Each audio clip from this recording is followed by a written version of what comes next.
Hi, Matt. Welcome.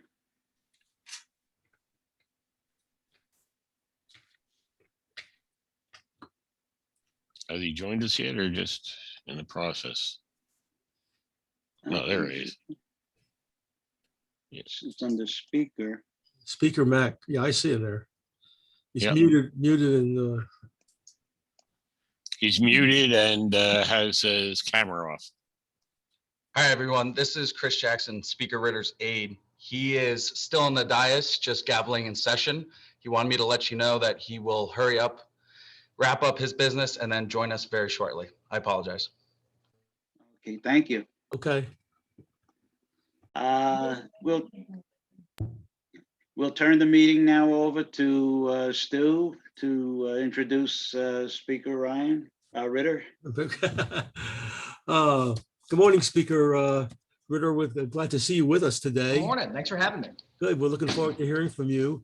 I will just read quickly or a little bit about you so the members know, get a feel for who you are.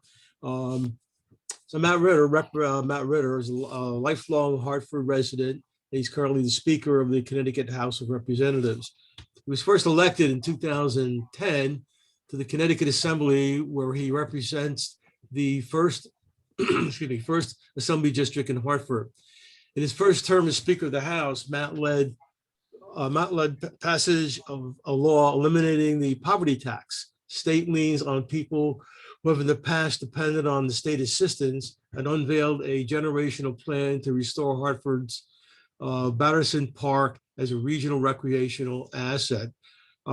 He served for 4 years as House Majority Leader and 2 years as a co-chair of the Public Health Commission, where we worked to address the opioid crisis, increase hospital fee transparency, and required that more mental health services be covered by the private insurance market.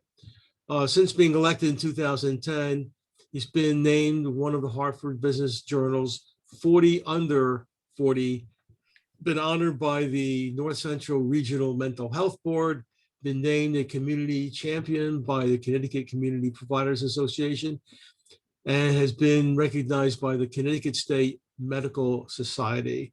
He's also been recognized by the Oral Health Social Society, UConn, Voice of Women of Color, HARC, the Asylum Hill neighborhood, etc.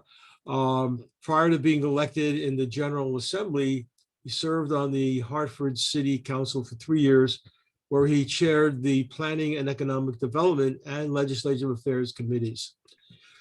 Today, he's going to touch upon how the legislative session is going, probably other topics as well. He will speak to us, and then after, you'll have an opportunity to ask questions. So, Mr. Speaker, the floor is yours.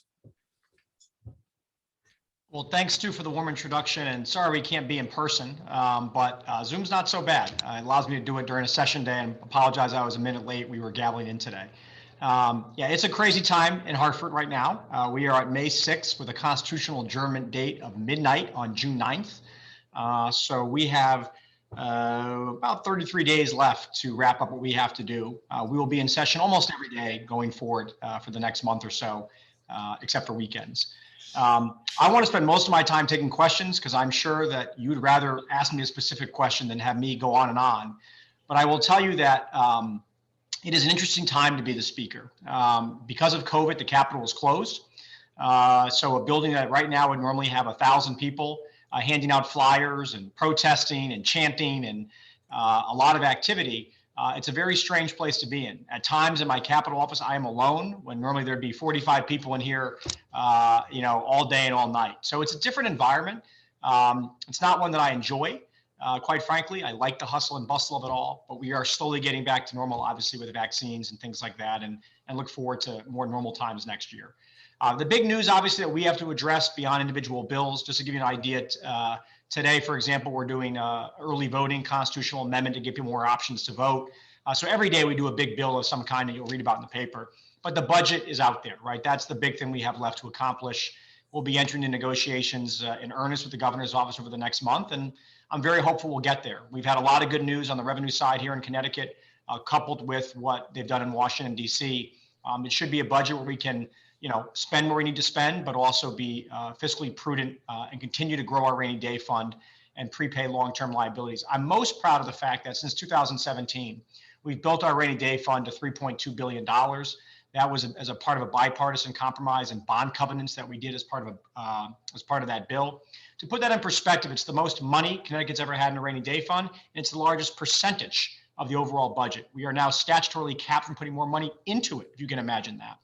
We'll be prepaying long-term liability this year to the tune of $800 million. I'll say that again, prepaying long-term liabilities to the tune of $800 million. So not everything's perfect. I don't pretend it is. We've made a lot of progress, I think, on the fiscal front here in Connecticut, and look forward to continuing that. So I'll take any questions. I'm also an expert at all things about men and women's college basketball, particularly UConn. So if that's your stripe, I'd love to talk about non-political stuff. But either way, any question goes, and I look forward to it. Thanks again for having me. Okay, guys, if you have questions, raise your hand from the screen, either the participant box or the reaction box. Raise your hands. One question per person. Please, no statements or political statements on your own. Leave it to questions. If you have more than one question, we'll set you go to the end of the line. I'll start off with a question with myself. What is the status of the toll situation in Connecticut? And maybe you could, for those of us who are not keenly aware, what are the pro and con arguments for that? Yeah, tolls is not a bill that was raised this year. It didn't get a committee. We had that fight, 2 years ago in a very public, high-profile way, and we just couldn't get the votes to do it. Look, I personally support tolls. Maybe we should have started with truck tolls only, which the governor sort of campaigned on. But look, you have to pay for infrastructure, and we're the only state that doesn't. I went down to Florida with my kids and my wife for their spring break last month, and God, I paid a toll every 2 miles. The arguments against it are, look, we don't have them. It does hit residents.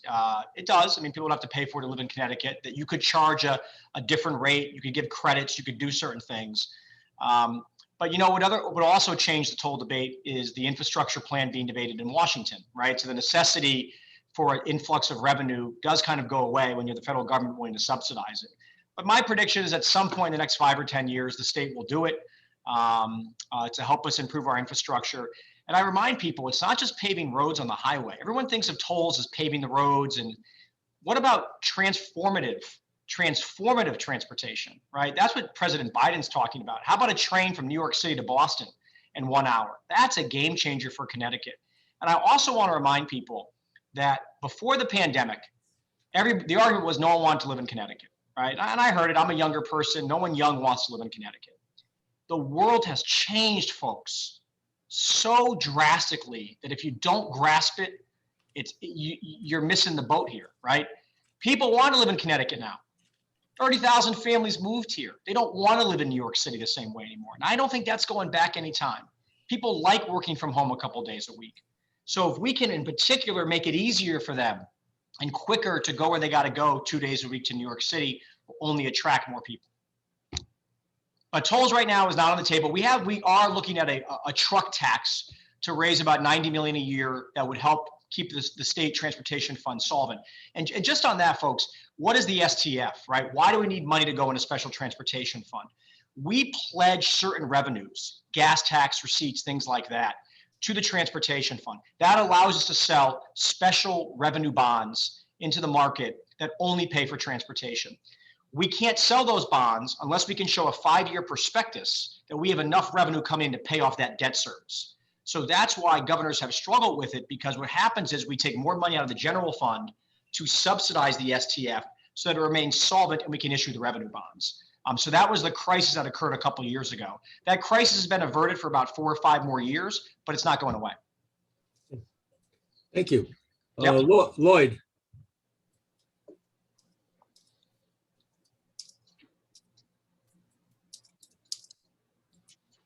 Lloyd, you're mute.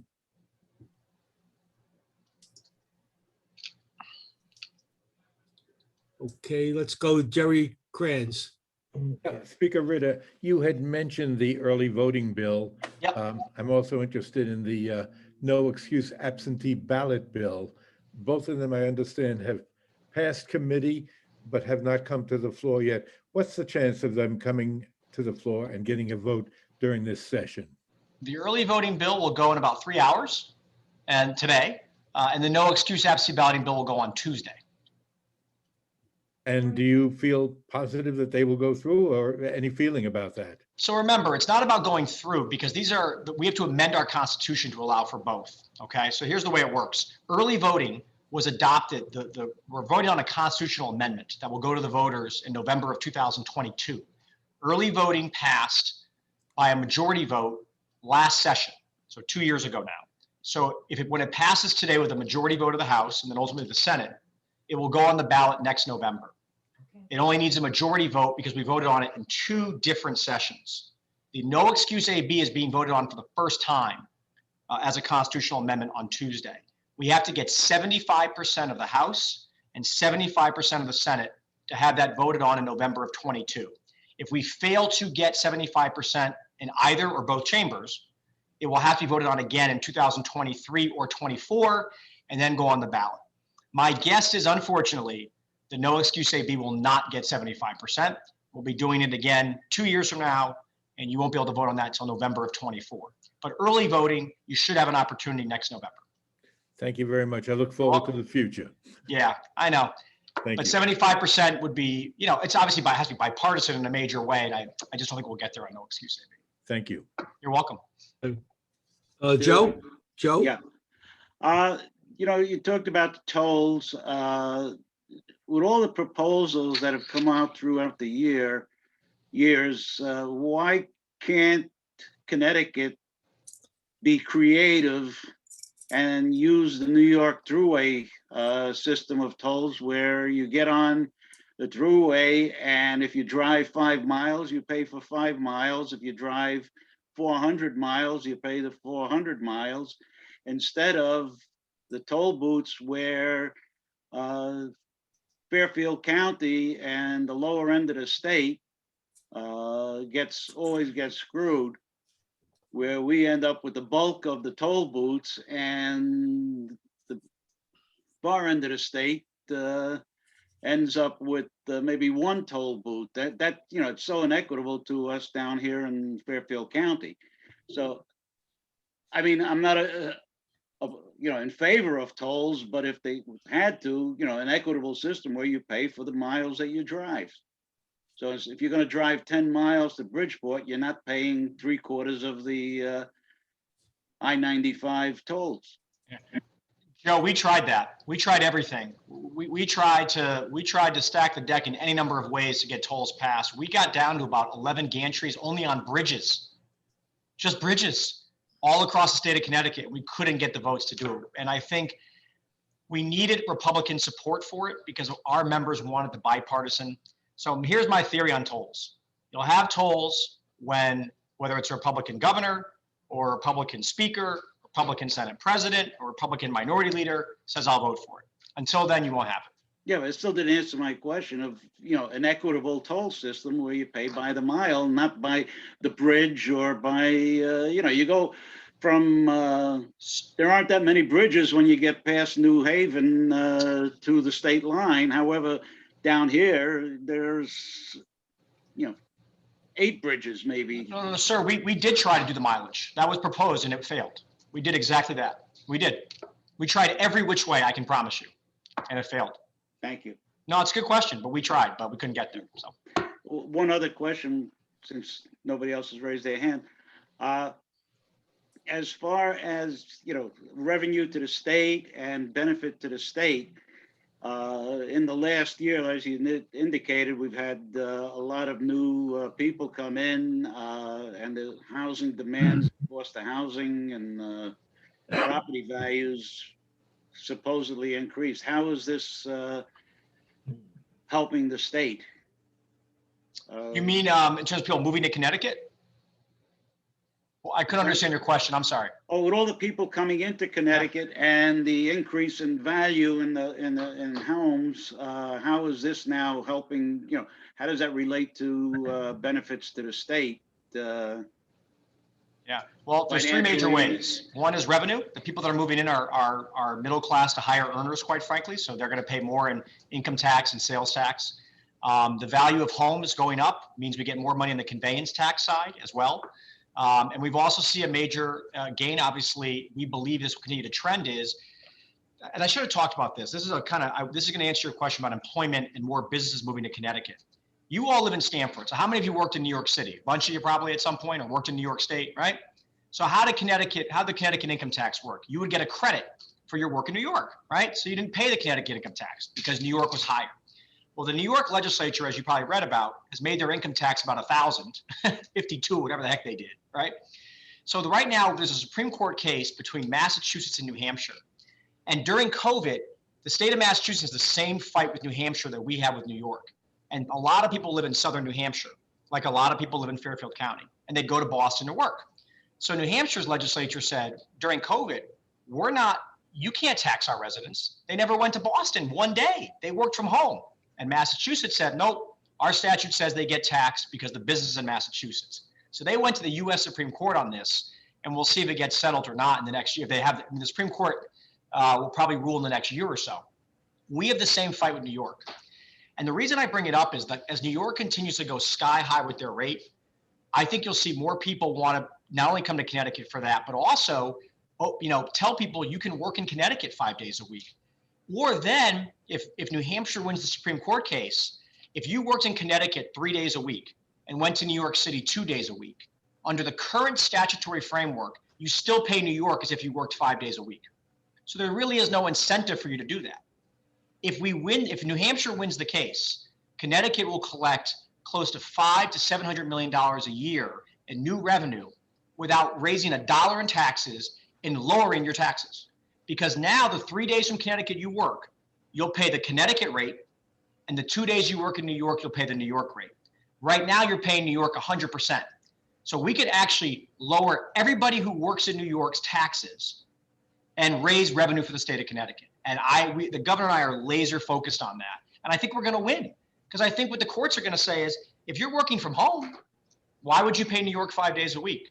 And Cuomo is not exactly the most powerful guy as he was a year ago, and might be a little easier to take him on, So stay tuned for that, because it would revolutionize Fairfield County. It really would change how you guys operate down there if we could make that work. Good, thank you. Al Alperti. Yeah, Matt, we hear from our local politicians in Stamford that we send a lot more money to Hartford than we get back. Can you comment on that? And I think our mayor is one who repeatedly tells us that.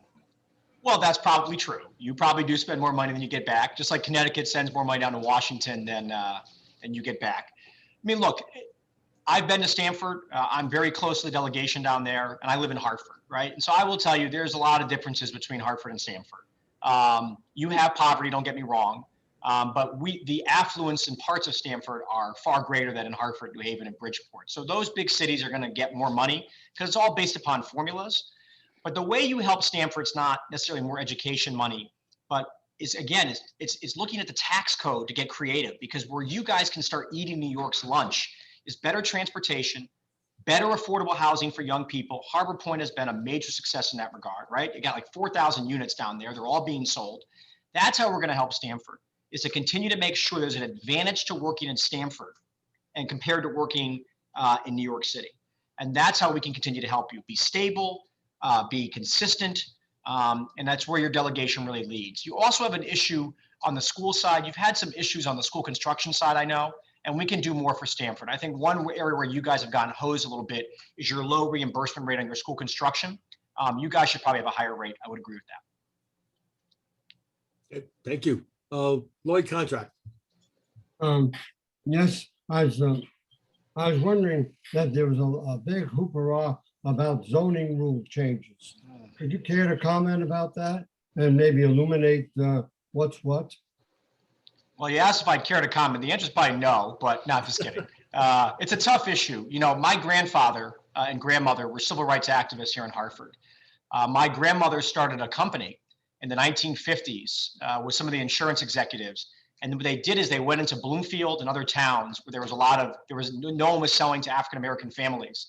And they would buy the homes as straw buyers and then sign the deeds over in Bloomfield and other places to African-American families. So it's really personal for me on a family perspective when I think about how secluded we are in our suburban towns to this day. And you see zoning codes that clearly keep out affordable housing and use all kinds of ways to defend it.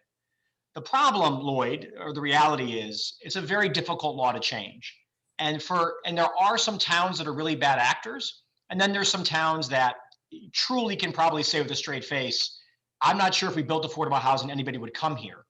And so it's hard to write a statute that addresses some town. Like, I'll give you an example. If you built affordable housing in rural Connecticut where there's no bus service and no public transportation, why would anyone want to live there? There's no way to go to work. You're not near where you pray, where you like to eat.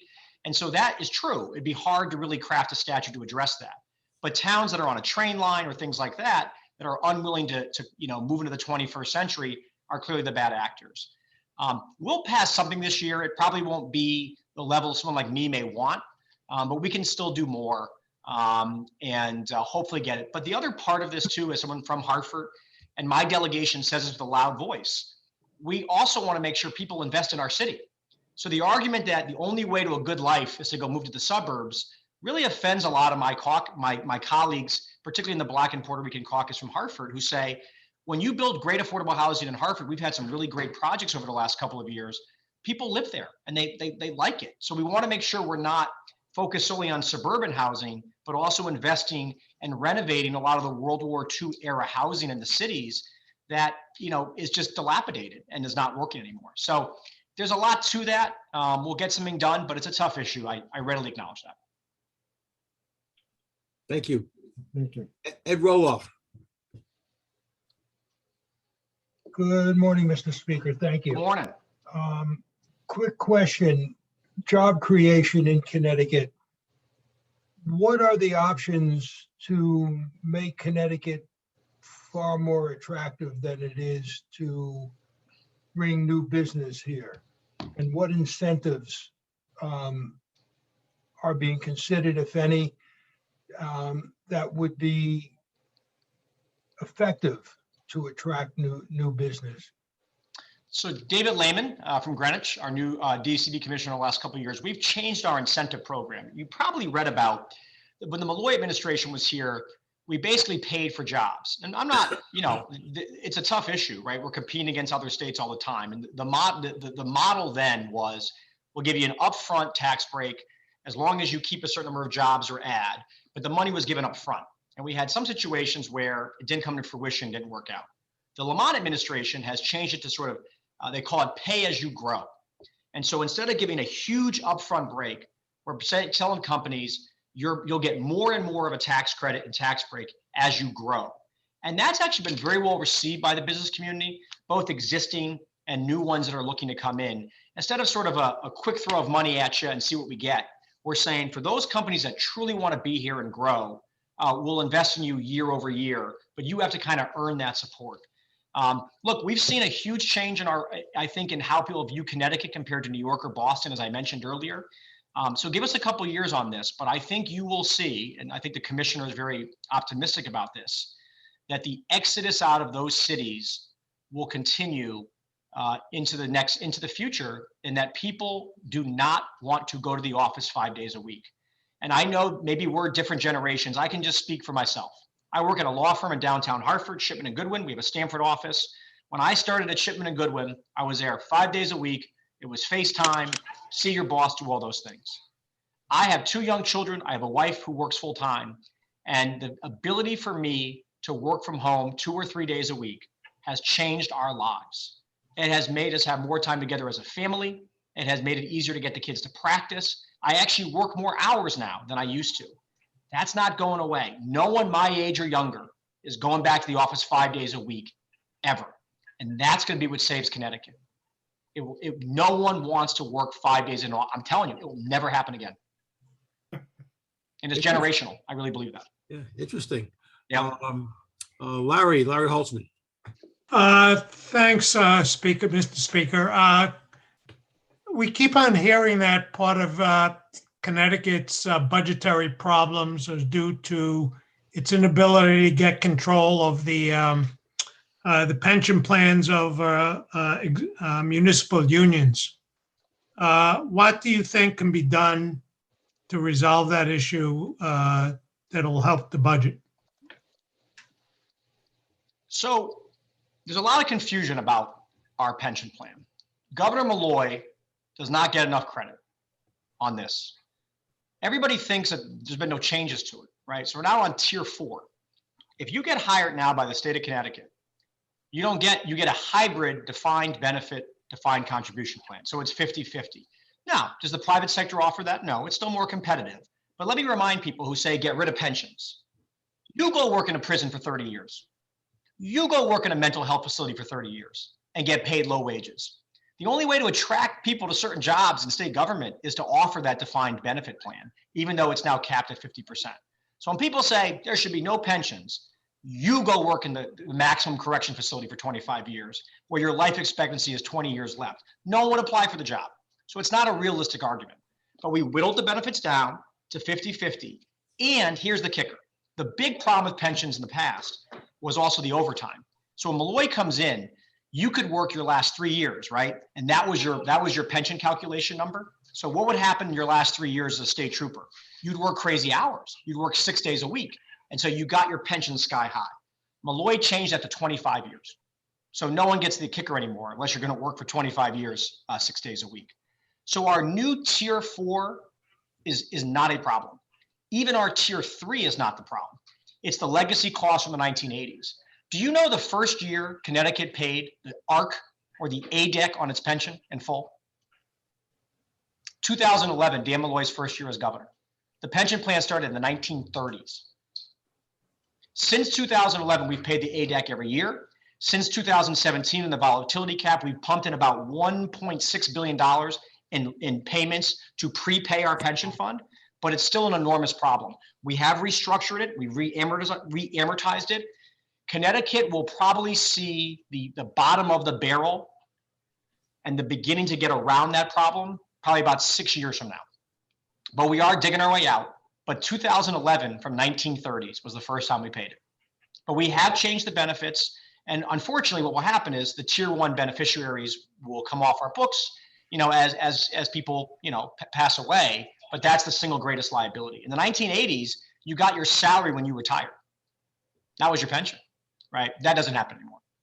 So we're really paying for the mistakes of my father and my grandfather on that one. I'll be honest. Yeah. Yeah. Dick Harper. Morning, Mr. Speaker. Thank you. Good morning. How are you? Fine. A question about the local car tax. What were the arguments in that debate about trying to end that? So, real estate tax on cars. Yeah. So I live in Hartford, right? So when I got elected to the legislature, we have a mill rate of 74 in Hartford. Now it's a little crazy to hear that because we have what's called a differential assessment for residential and commercial. It's complicated. But my car tax bill was based upon 74 mills. 74 mills. There's a lot of money in the car tax. So we passed a law in Connecticut. We capped it at 45. So now the no mill rate in the state can be over 45, and the state subsidizes the 4 or 5 cities above 45. The problem of getting rid of it is it brings in a lot of money for your town. So you'd have to figure out a way to make towns make up that money. And it's a significant amount of money. And then some people say, well, let them just raise the mill rate higher. But the property tax is pretty regressive as well. And so that's the problem is I don't know how you fund municipal operations if you get rid of the car tax. Thank you. Yeah, good question. Brian McDermott. Hi, thank you for speaking. While I was on this meeting, my internet went down twice. Is there anything that we can do to take away the monopoly of internet service providers? Probably not, unless you go to the federal government and look at that. But we do have a plan to expand broadband. We're going to actually use some of the federal dollars that came in from the Biden administration. And again, it's in his infrastructure plan as well that he's proposed to help build out better internet. I'm not sure we're going to be able to change service providers, right? That's going to be private companies that do it. But what we can do is expand broadband and build that ourselves. You'll still have the same service provider, but hopefully the government has helped create, get rid of some of those dead spots and help facilitate a better internet connection. Thank you. Yeah. I mean, I don't want the state running internet companies. That's what I'm saying. We're not good at that. I have a couple of questions, actually. One is, when we first arranged to have you here, I know we were going to talk about COVID. Is there anything you can tell us about any legislative things related to COVID? Yeah, I mean, the governor's pretty much getting to the end of his executive powers. We will extend them because of three things. He needs it for the mask mandate. That's not going to go away probably at the earliest till June or July, I would guess, depending on vaccination rates in Connecticut.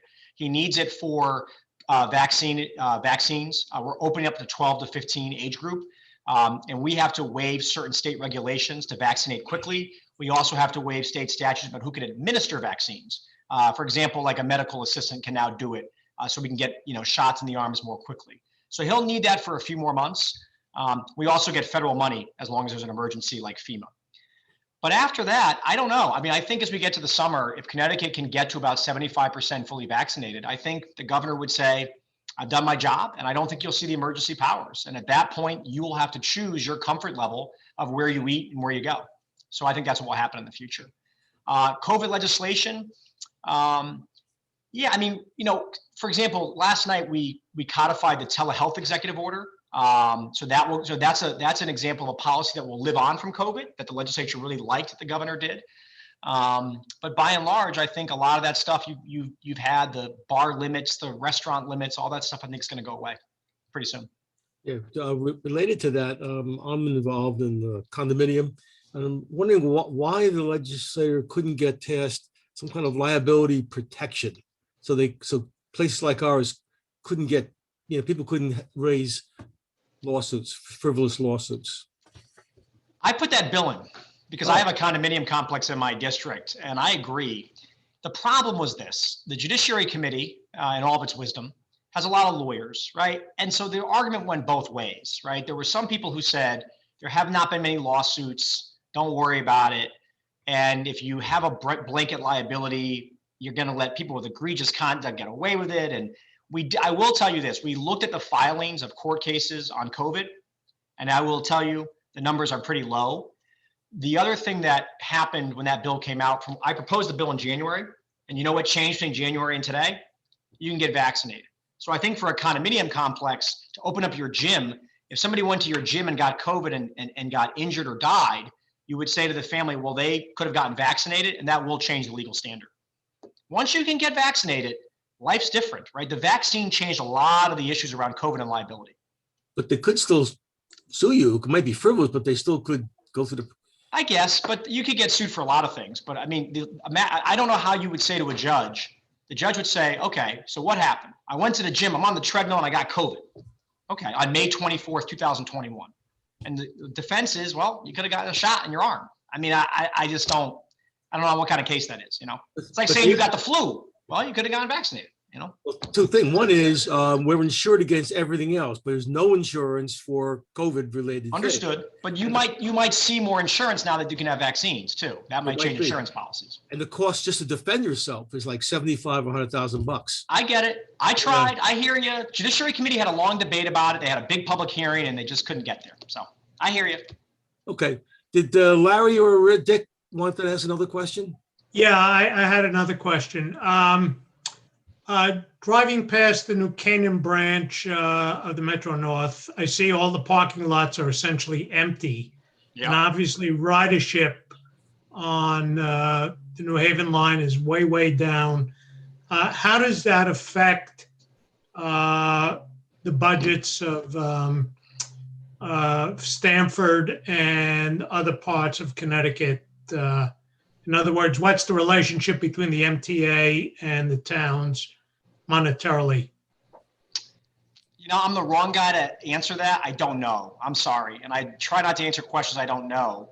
As we know, the federal government is heavily subsidizing the operation of the trains, but how much revenue you lose from parking, I don't know. I'm sorry about that. Okay. Brian McDermott again. I do have a second question. All the states around us are legalizing gambling. What is the argument for Connecticut not taking advantage of this source of income? Say that again? I'm sorry. A lot of states around us are legalizing gambling, yet Connecticut, for some reason, I know we got the Indian tribes and all that complicates the issue, but there's no logical reason why all the other states are collecting all this income and we're not. Look, I've been waving that flag. The governor struck a deal with the tribes, and yet we don't have the bill. So when the governor gives us the bill, I will put it on the board immediately and it will pass. We'll get it done by June 9th. We will. It's crazy, you know, it's crazy. Wow. Phil Schechter.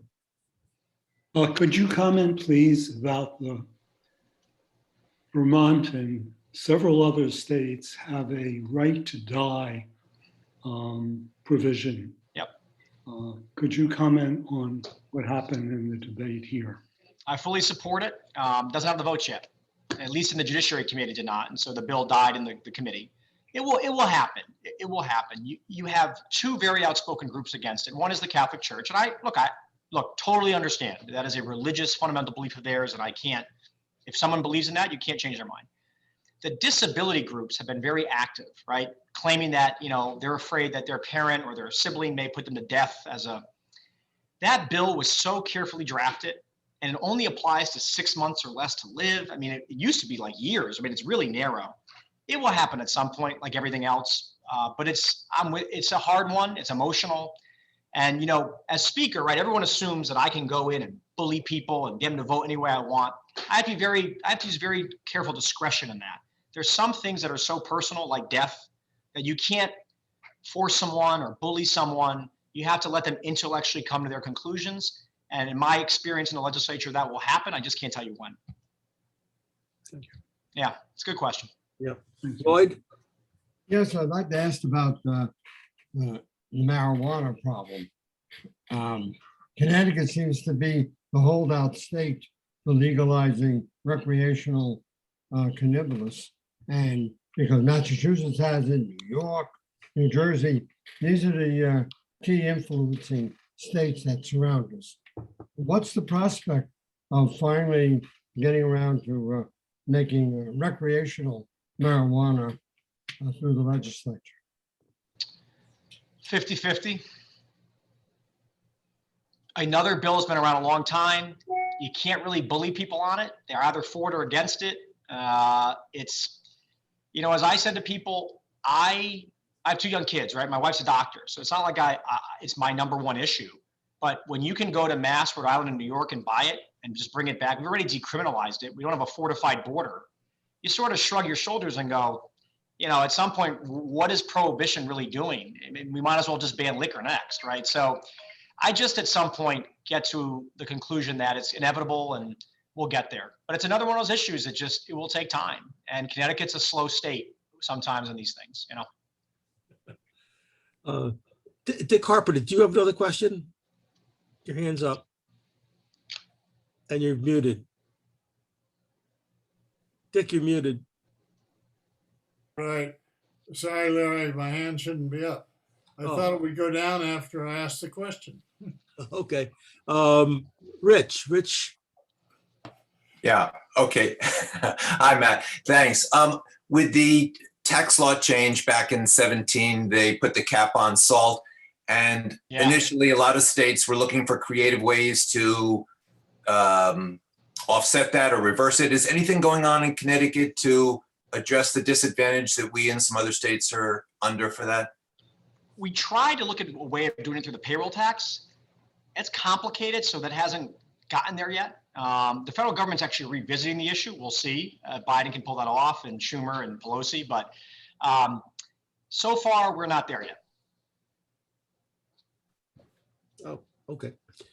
I don't see any other questions. So, Mr. Speaker, thank you so much for joining us. These are good questions. I have a question. Oh, Alan, go ahead. Lloyd. Alan Go ahead. Sosnowitz. You're muted, Alan. How's that? That's better. Okay. Tell us a joke. No.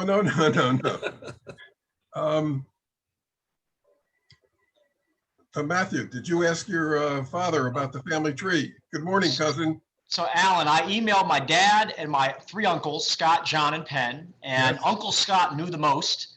and Yeah, knew the yeah. history and gave me a long thing. I was wondering you're going to jump in, cousin. So it was really cool. It's a small world, and they all send their love and say hello. Thank you very much. For the rest Thank of the you. crowd, my mother and Matt's great-grandmother were sisters. Thank you, Matt. Thanks, Alan. They all say hi. Okay. Lastly, lastly, Lloyd. Yes, I'd like to further the discussion on the marijuana. Now, the Indian tribes are a separate entity or a sovereign entity within the state of Connecticut. Would they be able to sell marijuana or any cannabis, even though Connecticut hasn't approved it? If Connecticut legalized it, I believe they could. But if we don't legalize it, they can't. I believe that's the answer, Lloyd. Okay. Yeah. Okie dokie. Okay. So again, Mr. Speaker, thanks. Thanks for joining us, taking time out of your schedule. We really appreciate it. As you mentioned, these guys ask a lot of good questions always. So I'm glad I had my extra cup of coffee. It's a pleasure to be with you all, and I'd love to do it again sometime in the future. So have a great summer. Be well, and we'll see you soon. Thanks again for the invite. Thanks again. Bye, everybody. And thanks, Chris, for arranging it. All right, Joe, back to you.